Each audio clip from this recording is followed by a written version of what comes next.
ವೀಕ್ಷಕರೇ ನಮಸ್ತೆ. ಕನ್ನಡ ರಿಪೋರ್ಟ್ಗೆ ನಿಮಗೆಲ್ಲ ಮತ್ತೊಮ್ಮೆ ಆತ್ಮೀಯವಾದ ಸ್ವಾಗತ. ಈಗಿನ ಕಾಲದಲ್ಲಿ ಇಂಗ್ಲಿಷ್ ಅನ್ನೋದು ಎಷ್ಟು ಇಂಪಾರ್ಟೆಂಟ್ ಅನ್ನೋದು ಸಾಮಾನ್ಯವಾಗಿ ಎಲ್ಲರಿಗೂ ತಿಳಿದಿರುವ ವಿಚಾರವಾಗಿದೆ. ಹೌದು, ಯಾವುದೇ ಒಂದು ವ್ಯವಹಾರ ಮಾಡಬೇಕು ಅಂದರೆ ಅದಕ್ಕೆ ಇಂಗ್ಲಿಷ್ ಭಾಷೆ ಬರಲೇಬೇಕಾಗಿದೆ. ಸಾಮಾನ್ಯವಾಗಿ ಎಲ್ಲ ಪೋಷಕರಿಗೂ ಕೂಡ ತಮ್ಮ ಮಕ್ಕಳು ಇಂಗ್ಲಿಷ್ ಭಾಷೆಯಲ್ಲಿ ಮಾತನಾಡಬೇಕು, ಅದೇ ರೀತಿಯಲ್ಲಿ ತಮ್ಮ ಮಕ್ಕಳು ಇಂಗ್ಲಿಷ್ ಭಾಷೆಯಲ್ಲಿ ಮಾತನಾಡಬೇಕು ಅನ್ನುವ ಉದ್ದೇಶದಿಂದ ತಮ್ಮ ಮಕ್ಕಳನ್ನು ಇಂಗ್ಲಿಷ್ ಶಾಲೆಗಳಿಗೆ ಸೇರಿಸುತ್ತಿದ್ದಾರೆ. ಅದೇ ರೀತಿಯಲ್ಲಿ ಸಾಕಷ್ಟು ಮಕ್ಕಳು ತಮಗೆ ಇಂಗ್ಲಿಷ್ ಕಲಿಯುವುದು ಕಷ್ಟವಾಗುತ್ತಿದ್ದರೂ ಕೂಡ ಪೋಷಕರ ಒತ್ತಾಯದ ಮೇರೆಗೆ ಇಂಗ್ಲಿಷ್ ಶಾಲೆಗಳಿಗೆ ಹೋಗುತ್ತಿದ್ದಾರೆ. ಈ ನಡುವೆ ತೆಲಂಗಾಣದಲ್ಲಿ ನಡೆದಿರುವ ಈ ಒಂದು ದಾರುಣವಾದ ಘಟನೆ ಎಲ್ಲಾ ಪೋಷಕರ ಆತಂಕಕ್ಕೆ ಕಾರಣವಾಗಿದೆ.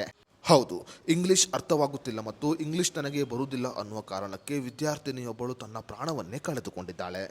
ಹಾಗಾದರೆ ಈ ಘಟನೆ ನಡೆದಿರುವುದು ಎಲ್ಲಿ ಮತ್ತು ಈ ಘಟನೆಗೆ ಪ್ರಮುಖವಾದ ಕಾರಣಗಳು ಏನು ಅನ್ನೋದರ ಬಗ್ಗೆ ಸಂಪೂರ್ಣ ಮಾಹಿತಿಯನ್ನು ಈ ವಿಡಿಯೋದಲ್ಲಿ ನಾವು ನಿಮಗೆ ತಿಳಿಸಿಕೊಡ್ತೀವಿ.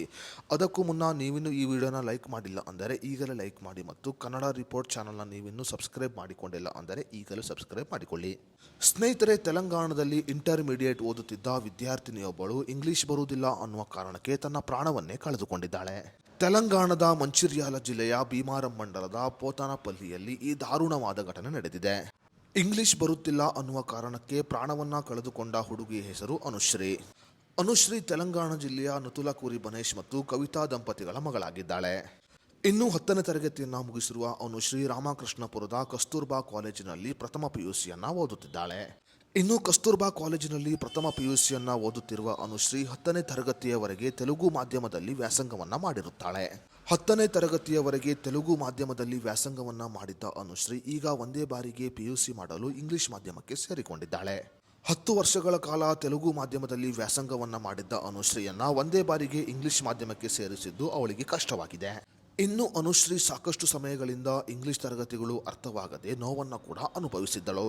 ಇನ್ನು ತನಗೆ ಇಂಗ್ಲಿಷ್ ಬರುವುದಿಲ್ಲ, ಇಂಗ್ಲಿಷ್ ತರಗತಿಗಳು ನನಗೆ ಅರ್ಥವಾಗುತ್ತಿಲ್ಲ, ದಯವಿಟ್ಟು ನನ್ನನ್ನು ತೆಲುಗು ಮಾಧ್ಯಮಕ್ಕೆ ಕಳುಹಿಸಿ ಎಂದು ತಂದೆಯ ಬಳಿ ಸಾಕಷ್ಟು ಬಾರಿ ಅನುಶ್ರೀ ಮನವಿಯನ್ನು ಕೂಡ ಮಾಡಿಕೊಂಡಿದ್ದಾಳೆ. ಹೇಗೋ ಪ್ರಥಮ ಪಿಯುಸಿಗಾಗಿ ನಾನು ಇಂಗ್ಲಿಷ್ ಮಾಧ್ಯಮವನ್ನು ಸೇರಿದ್ದೇನೆ, ಆದರೆ ದ್ವಿತೀಯ ಪಿಯುಸಿಯನ್ನು ತೆಲುಗು ಮಾಧ್ಯಮದಲ್ಲಿ ಮಾಡುತ್ತೇನೆ ಎಂದು ತಂದೆಯ ಬಳಿ ಮನವಿಯನ್ನು ಕೂಡ ಮಾಡಿಕೊಂಡಿದ್ದಾಳೆ ಅನುಶ್ರೀ. ಆದರೆ ಈ ಮನವಿಗೆ ತಂದೆ ಒಪ್ಪಿಗೆ ಸಿಗಲಿಲ್ಲ.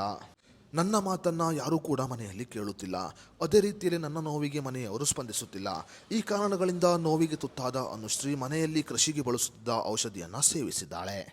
ಇನ್ನು ಕೃಷಿಗೆ ಬಳಸುತ್ತಿದ್ದ ಔಷಧಿಯನ್ನ ಸೇವಿಸಿದ್ದ ಅನುಶ್ರೀಯನ್ನ ತಕ್ಷಣ ಆಸ್ಪತ್ರೆಗೆ ದಾಖಲು ಮಾಡಲಾಗಿತ್ತು.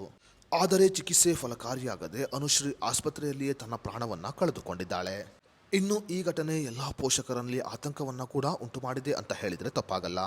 ಇತ್ತೀಚಿನ ಕಾಲದ ಮಕ್ಕಳು ದುಡುಕಿನ ನಿರ್ಧಾರವನ್ನ ತೆಗೆದುಕೊಳ್ಳುತ್ತಿದ್ದಾರೆ. ಮಕ್ಕಳ ಇಚ್ಛೆಗೆ ವಿರುದ್ಧವಾಗಿ ಹೋಗಲು ಪೋಷಕರು ಹಿಂದೇಟು ಹಾಕುತ್ತಿದ್ದಾರೆ. ಸದ್ಯ ತೆಲಂಗಾಣದಲ್ಲಿ ನಡೆದಿರುವ ಈ ಘಟನೆ ಸಾಕಷ್ಟು ಪೋಷಕರ ಆತಂಕಕ್ಕೆ ಕೂಡ ಕಾರಣವಾಗಿದೆ.